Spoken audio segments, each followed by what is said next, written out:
অনেকেই বলেন যে ওলামা ইকরাম মসজিদে বলেন না, ভোটের কথা বলেন না, রাজনীতি করেন না। আন্নাসু আদাউল লিমা জাহিল, যে যে কাজ জানে না, যে কাজ শিখে নাই, যে কাজ করে নাই, সেই কাজ করতে পারে না। আমাদের কওমি মাদ্রাসাগুলোতে কি ইসলামী সিয়াসত, ইসলামী রাজনীতি আছে পাঠ্যসূচিতে? আছে? তো রাজনীতি ওলামা ইকরাম কিভাবে করবেন? কিভাবে রাজনীতি করবেন? আমি তো এই মঞ্চে পর্যন্ত 10-15 বছর আগ থেকে বলে আসতেছি যে কওমি মাদ্রাসাগুলোতে দুইটি বিষয় দাখিলে নিসাব হওয়া দরকার।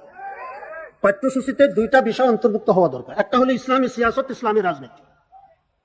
কোরআনের রাজনীতি নাই, আমার পেয়ারা রাসূল রাজনীতি করেন নাই, সেনাপ্রধানের দায়িত্ব পালন করেন নাই, রাষ্ট্রপ্রধানের দায়িত্ব পালন করেন নাই।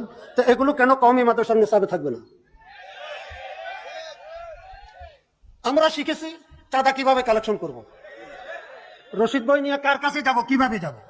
ওই দুর্নীতিবাজগুলো সরকারি অর্থ আত্মসাৎ করে টাকার পায়ের জমা করছে, আমরা তাদের কাছে রশিদ বই নিয়ে যাই, আমার মাদ্রাসা বিল্ডিং করা লাগবে, মোটরসাইকেল চার্জ করা লাগবে, বস এক বান্ডিল দিয়া দেয়। একটু গ্রান্টটা সঙ্গে দেখে না যে আতরের গ্রান্ট করে না পাখানার গ্রান্ট। আমি বেশি কিছু বলবো না। তা'মুরুনা বিল মারুফ ওয়া তানহাউনা আনিল মুনকার।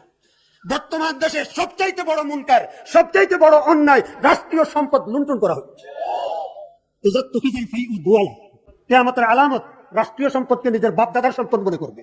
ওলামা ইকরামের দৃষ্টি আকর্ষণ করতেছি, কিয়ামতের ময়দানে ফরিয়াদ করব, কিয়ামতের ময়দানে ফরিয়াদ করব, কিয়ামতের ময়দানে ফরিয়াদ করব। এই অন্যায়ের বিরুদ্ধে প্রতিবাদ করেছিলাম, ওলামা ইকরাম সাড়া দেয় নাই, ওলামা ইকরাম সাড়া দেয় নাই, ওলামা ইকরাম সাড়া দেয় নাই।